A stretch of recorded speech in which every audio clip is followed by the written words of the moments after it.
understands this. Anything unclear, please let me know, as I said. Okay, so I have we've one taken, question here. yes, Ravindra. Is this tag available in all the versions of HTML, or it is like specific to HTML5? No. This meta tag is something that is not specific to HTML5. In fact, we haven't yet gotten into the HTML5 specific tags at all. This is Okay. available pretty much in most of the browsers. It's been available for years now. Okay. All right. The next point on the slide is extremely important in today's world. It says device specific profiling is to be avoided. All right, device specific profiling. Oh, before I move on, just a gentle, uh, you know, side note to what I mentioned previously, and possibly what Ravindra was also trying to suggest. Let me just add to his question. Ravindra, apparently the refresh is something that would work. What I just now spoke about is something that would work in most of the browsers. But you may be familiar. I mean, when I say you, I'm generally addressing everyone here, so the others need not feel isolated. You may have noticed that on some websites, you have these redirections. Please click here if you are not automatically redirected in the next 10 seconds. You might have seen those kinds of messages.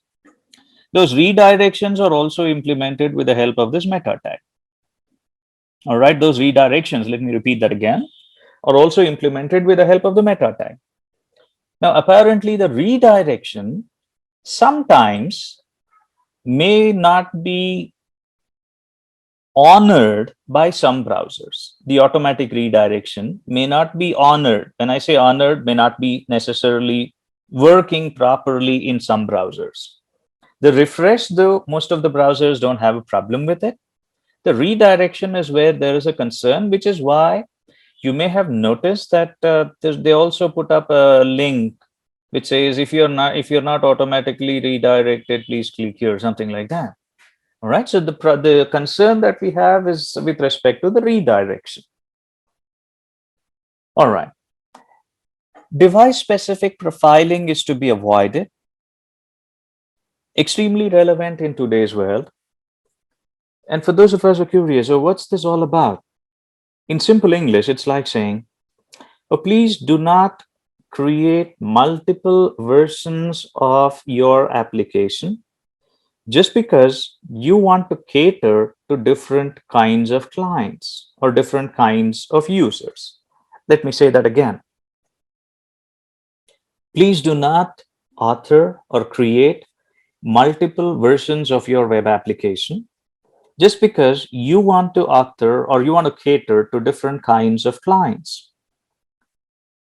It's extremely relevant in today's world. I'll give you an example, and believe me, this is going to sound really weird. You might even begin to wonder, oh, who is that who authorized the implementation of such an application? This is an incident that I have been involved with. This is about a few years ago, something that actually happened and I was made aware of. I was consulting with a firm. Now, this particular company, they had put together, I might want to rather say, an amateurish web development team. And they had authored an application. It was a very simple application, basically providing a web front end to some of their services. And they wanted to trial it out with a few customers of theirs. The first time I was shown around the application, what really struck me was that there were 11 versions of this same application, and all of them were apparently the latest. 11 versions of the same application. Wait till you hear me say the complete thing. I was literally startled. 11 versions of an application, and what they were doing, believe me, as I said, they were not doing anything extraordinary. It was just providing a simple kind of a browser-based view to note the status of some of their internal services. That's about what it was. So it was not something complicated. 11 versions was what immediately startled me. I then, tried to figure out what was the need for 11 versions. I mean, that was the first question I had on my mind, and I couldn't hold myself back. 11 versions. Why do you need them? And the answer, you know, I literally controlled my laughter. They said, look, we've got 11 versions simply because we want to cater to different kinds of users. We have users accessing our web application from so many different locations, and we would want to be able to cater to all of those users. Now, when they said locations, I kind of I had a slight doubt. And then this person went on and said, look, the first version we developed was for standalone desktop screens. The second version we developed because we came to know some of our users were using laptops, and this was the screen resolution. So we tweaked our implementation to cater to that screen. And then we also came across the fact that a couple of our customers who were constantly on the move were attempting to access our web application on a handheld device. And each of them were using two different devices. The screen sizes were different, the resolutions were different. And so we developed one version for each of those screen sizes and resolutions respectively. And like that, believe it or not, the same application, they had 11 versions of it just because they were catering to different kinds of form factors, different kinds of clients. I mean, in today's world, if you encounter something like that, I'm sure, and forgive me for saying this, the first thought that would strike your minds is, who is that brilliant person who authorized this? I mean, this has to be an architectural marvel, literally speaking. Apparently, that was one of the thoughts that crossed my mind when I came across this 11 versions kind of stuff. It's really absurd. I mean, it's ridiculous. Because if you go by that philosophy, in today's world, you probably are going to end up writing maybe not 11, for all you know, even 50 different versions, because you're going to have so many different form factors. What about televisions? What about laptops? What about handheld devices? Maybe wrist-worn computing devices. You're going to have so many versions, and trust me, it's going to be absolutely ridiculous. This is something that is slowly being amended, even in the public domain. Just give you a quick heads up. Have you ever encountered a website which, when you try to access it from your laptop or desktop or traditional computer, you're going to notice that the URL will read in the address bar www. whatever is the host name. But when you try accessing the same site on your handheld device, maybe on your smartphone, for example, you're going to notice that it no longer is going to read www. some host. It's probably going to say m. some host. And I can say this with a lot of audacity. Till about fairly recently, something like this was happening, or has been happening on a lot of websites and a lot of public-facing, very, very popular websites. It might sound really strange. This is something that was happening till recently with NDTV, a very popular news site. Something that has been happening with ClearTrip. At least ClearTrip has made amends. NDTV seems to have, apparently. Something with the Times of India website. Now, just imagine you access. I mean, I have nothing against any of these, just an observation. So, mandatory disclaimer: I don't have anything for or against NDTV or Times of India, or for that matter, ClearTrip. Just an observation.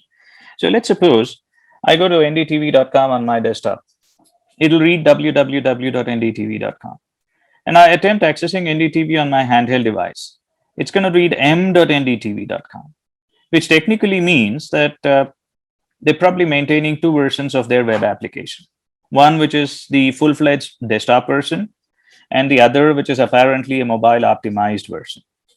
Now, if you go on, trying to break this down and you're going to version stuff according to the form factor where you're targeting it, maybe, I mean, this is probably fictitious, but maybe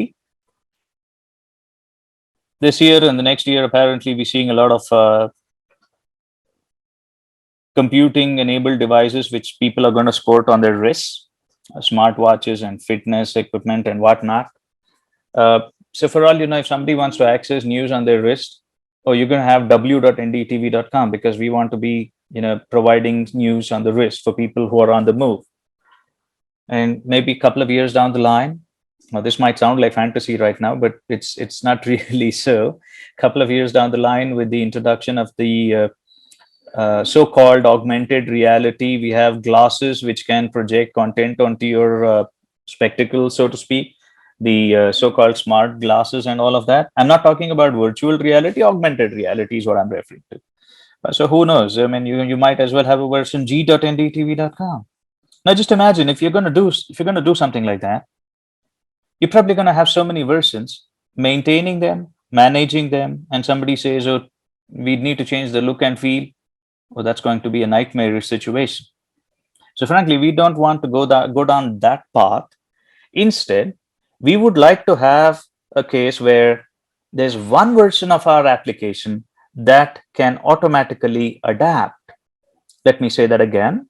One version of the application, we would like to have rather, one version of the application that can automatically adapt to wherever the content is presently getting rendered. And I'm sure every one of us would agree that is extremely relevant in today's world. Because for all you know, there could be end users, attempting to access content using user agents, or for that matter, clients, which you might not even be aware of. So this is extremely significant to appreciate. All right. Device specific profiling is indeed to be avoided. Now, these were some of the principles that were put forth by the W3C as a part of a vision document that they published in 2004 of June. I mean, they published this in 2004. Post which a lot of stakeholders met up. There was a lot of brainstorming that happened. And eventually, in October 2006, the first working draft of HTML5 came into existence. In October 2006, the first working draft of HTML5 came into existence. It took roughly about 8 years for the specification to be complete and become a formal implementation. The HTML5 spec got formalized in August 2014. It took almost about 8 years, mind you, from October 2006 to August 2014, almost about 8 years. HTML5, as we know of it today, is based on, or rather has been designed on, 3 sets of principles. We can certainly imbibe a lot of it into our applications also, as and when we are authoring our applications. What are the principles, the tent poles that HTML5 has been designed on? Compatibility, which says we've got to support existing content. Backward compatibility, well, all of us understand this. Degrade gracefully. Okay. HTML5 introduces a lot of new tags. Apparently, if I use some of these tags in my document and try opening this page in a web browser, which let's suppose does not support HTML5 100%, if it does not understand the tag, what should it do? It's got to degrade. Okay, that brings up an interesting question. What do I mean by degrade? Here is a scenario. Let us just suppose I do this, our good old hello world for now, and I say /ABC. Let us imagine I put this section in the body of my HTML document, and I ask a browser to deal with it. Let's suppose I put this in the body and I ask a browser to deal with it. Please note, ABC is not a valid HTML tag. I repeat, ABC is not a valid HTML element. If I ask a browser to deal with this, what do you expect to see on the screen? Let me make your life simple. Here are the possible options. Option 1, you will see everything as is. Option 2, you will see nothing on the screen. Option 3, you will just see this content, which is hello world. Option 4, oh, it may be an error because ABC is not a valid HTML tag. Option 5, oh, it could be browser specific behavior. Maybe different browsers are going to behave differently given the fact that this is not a valid HTML element. And option 6, we have absolutely no clue. I guess Vinod, yes, Option one, Vinod? Everything as is? as is, yes. Okay, excellent. Any other opinion? And if those of us who choose to remain silent, I'm going to assume that you default to option 6. I think it should remain as is. Okay, everything as is, Umashankar? Yeah. All right. Any other opinion?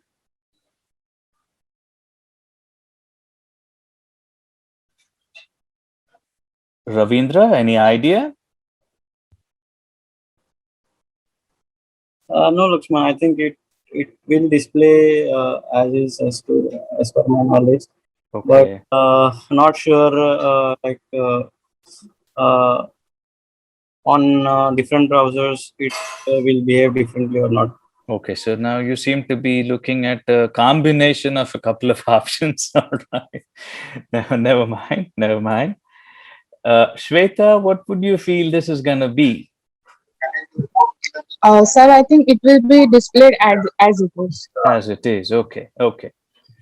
I guess I need to I need to make an important point here. I would request everyone's attention because this is a little fundamental, and forgive me for saying this, but this is something all of us require to understand. If a web browser,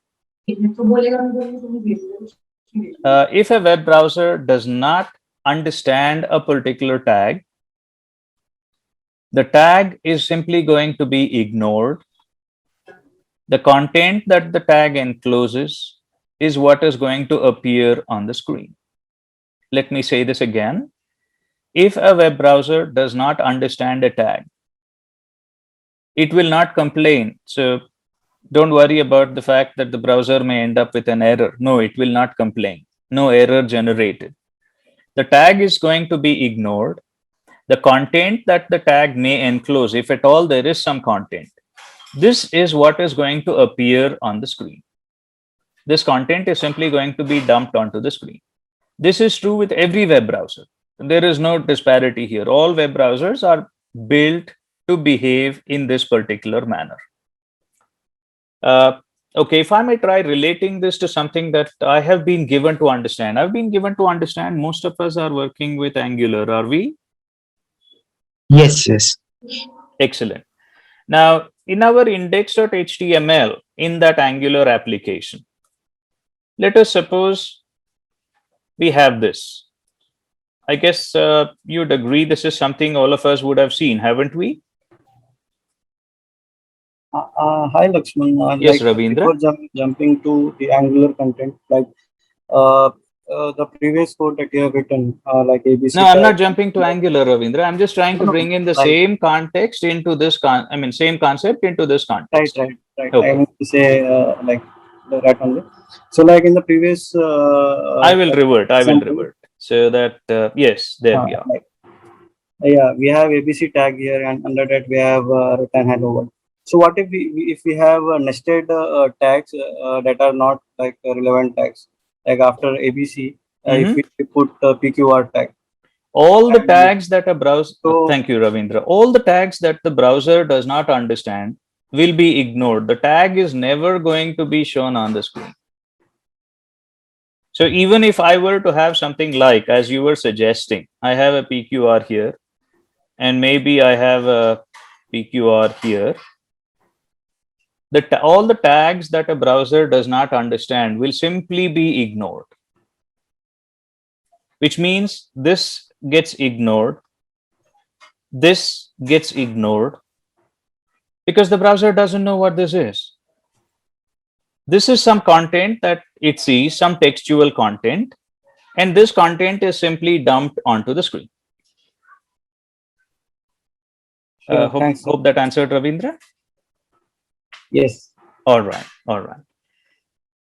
This is true with every web browser, and I would request everyone to please make sure this is something we are absolutely clear about. In HTML, and what I'm talking about is not HTML5, please note. This is pure HTML. In HTML, if a web browser does not understand the tag is simply ignored. The content that the tag encloses, if there is some content at all. Now, there is no compulsion that there has to be some content. If there is some content, that content is what appears on the screen. Okay. I spoke about the term rendering engine. I guess this is an appropriate time for me to ask this question. Let's say there are these two terms, render, and there is this term called display. Any idea what's the difference between the two in the context of HTML? Or would you think they're the same more or less? As per my understanding, rendering is something which, if a rendering engine is there, it will prepare some document or object which is ready to display with individual machines driver or display driver. Anybody else who may want to add to that?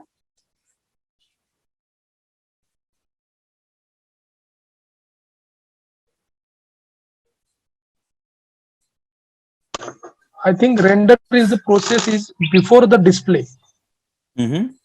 and after that displayed happen. Okay. So first render happens and then display happens. Is that correct, Vinod? Yes. Okay. All right. I'd certainly need to, again, just clarify a little bit of our understanding. Let's suppose I have done this. This is what I have in my HTML document. If I ask a browser to deal with it, every one of us understands the H2 tag is not going to be shown on the screen. Do we? I'm sure that is something everyone understands. Do we see the H2 tag on the screen? No. No. We get to see the impact of using that tag on the data because the browser understands what H2 means. In simple English, the browser looks at the tag, understands what the implication of the tag is, and it adds some implication to the content enclosed by putting it up on the screen in a particular fashion. Render would simply mean understand the significance of a tag and you thereby appropriately deal with the data contained. Display would mean you take everything and put it up as is. So please note, it would be unfair to say a browser is displaying content because that is incorrect. A browser would never display content. A browser always renders content. It tries to understand the relevance of the tag, and because H2 has some relevance, that relevance is associated with the content that is enclosed. So this piece of text is going to be shown on the screen with the header of the second highest order with some amount of emphasis. That is what rendering means. Okay, which is why the term rendering engine. A browser always renders content. I mean, if it were to be a layman terminology, somebody on the street could say, oh, this web browser is displaying data. But given the fact that we are a little technically competent, using the word display is not really correct. We have to use the word render. Browsers render content, they don't display. And mind you, this is even true with graphical content. This is even true in the context of images. Even in the context of images, browsers don't display, they render content. Okay, they render content. We'll probably get to a little more. We'll spend a couple of maybe minutes on images at a later point in time. For the moment, though, I would want to move on. So broadly, if a browser does not recognize a tag, the tag is ignored. It looks into the content. Well, in this case, there is another tag. This is also something it does not recognize, ignore. Oh, there happens to be some text. This text is simply dumped onto the screen because ABC and PQR have no relevances. The browser doesn't know what they are. These have no relevances. Okay. Therefore, that text is what appears on the screen. Now, getting to our understanding of Angular, given the fact that many of us here, I believe, are acquainted or working on Angular. As I was mentioning before, in our index.html, we would have certainly seen this tag, app root. Now, I hope going by our knowledge of HTML, every one of us is able to appreciate app root is not a valid HTML tag. I'll repeat that again. App root is not a valid HTML tag. So when the browser encounters this, it has absolutely no idea what to do, which is where Angular steps in and says, hey, look, there is this app root. So because this is an element that's been used in the markup, it's used as a selector here in the form of a tag. It apparently is a component. This component has a template, and the template gets emitted. All of this is done thanks to Angular. If we were leaving this to plain vanilla HTML and the browser, a browser would have absolutely no clue what is app root. It would have just behaved like that ABC I just now described. Angular is adding all of this as, so to speak, a framework, as, so to speak, characteristics. Because app root in an Angular context, we would have said, hey, look, that is a selector for a component. So whenever that tag is encountered, there is a template that has to be emitted, which is defined. And that HTML template is what appears in the view. The browser knows how to render it, because that's, of course, going to be some HTML that gets emitted anyways. So the broader point is, if a browser does not understand a tag, it is simply going to ignore the tag. And if there is some content that tag encloses, that content is what is going to appear on the screen. Okay, that's an understanding which we possess. And please note, I repeat this again. This behavior that I just now described to you is not HTML5 specific. This is something we have had in HTML per se for quite some time. So point number 2 on the slide, degrade gracefully. Why is this even going to be relevant? HTML5, as we will soon discover, introduces quite a number of new tags. We will be seeing quite a few of them. It introduces quite a number of new tags. Imagine I use some of those new tags in my document, and maybe this document is opened in a slightly older browser which doesn't support that tag. I don't expect the browser to come up with an error message on the screen saying, oh, this is some tag I don't know about. It is simply going to degrade. So if it doesn't understand a tag, we know what the browser will do: degrade gracefully. That's the behavior that it will simply continue to follow. Don't reinvent the wheel. Now, you must understand point number 2 here is in the context of compatibility, backward compatibility. Okay. Don't reinvent the wheel. Understandable. We don't intend to bring in a lot of new features. There are a number of things that are working reasonably well. So just let them be. We would certainly want to bring in enhancements. Okay. Only enhancements. There's nothing like reinventing the wheel here. The second set of principles talk about utility. This is a very, very important set. And here again, I would like to repeat what I said a little while ago. You may find many of these principles can be applied even when you are attempting to address certain problems by proposing solutions. So I would want you to keep these generic in nature. We are discussing this, of course, in the context of HTML right now, HTML5 in particular, but a lot of these you can apply even otherwise in the form of patterns and all of that. The second set of principles talk about utility, where we intend to address problems. We want to solve some real problems, such as media independence. Incidentally, till recently, till a few years ago, if you were to publish some multimedia content on a web page, what format could you choose such that it would cater to a wide audience? Imagine I want to publish a video clip, and I'm talking about something like about 5 years ago. What format would you think I could have chosen so that I could cater to a fairly wide audience? Yes, MP4. Srinath? MP4. Okay, MP4. Would I need a container for that, Srinath? Or could I directly just use MP4? No, you need a media player for that. Media player, and that media player would be It may be VLC or I'm talking about it in the context of a web page. So if I yeah, want to play it in a web page, Adobe Flash Player. okay, I could use Flash player. All right, wonderful. Any other opinion? Or in addition to Flash, was there any other thing that we may have come across?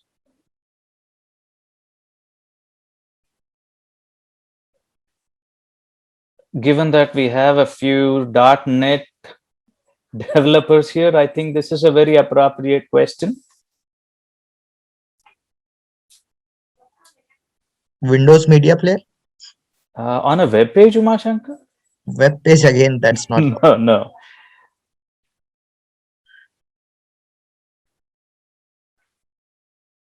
Okay. Anybody ever heard of this term called Silverlight? Yes. Okay, if it's going to ring a bell, then maybe Microsoft Silverlight, if that prefix is going to make a difference. We had Microsoft Silverlight, which Microsoft initially, when they came out with this, they had some very high aspirations, and no offense meant here. This was a fact. They had few high aspirations, and they wanted this to be a very strong competitor, a contender for Flash, and all of that. So, I mean, just to put things in perspective, 5 years ago, if I wanted to publish a web page, publish a video clip on a web page, I could have used Flash. I could have used Silverlight. However, both of these would have required the browser to take the help of plugins. I mean, I would need a Flash player. I would have needed a Silverlight web player or something like that. The browser would have needed plugins, which means that natively the browser would not have supported these formats. Now, if you look at the other side of the picture, if I was a content author and I wanted to publish some content, I would have been forced to use either Flash or Silverlight as the format so that I could cater to a reasonably large audience. This was a pain point because Silverlight had its own set of problems. Flash, as everyone knows, had its own share of concerns. What if I wanted to use an open source format? Unfortunately, till recently, we had very little support for that. Fortunately, with the advent of HTML5, we are now looking at the ability to also use open source formats. So we are not really bound to these proprietary formats like, let us say, Flash or maybe Silverlight and so on and so forth. Media independence, that's the point that's being currently talked about. As a page author, as a content author, I have the liberty to publish my content in a format which even could be an open source format.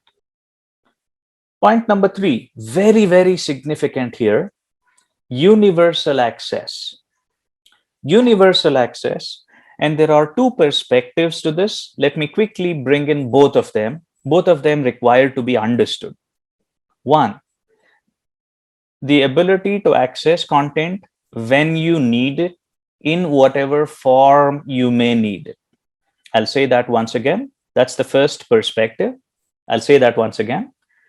The ability to access content when you need it, in whatever form you may need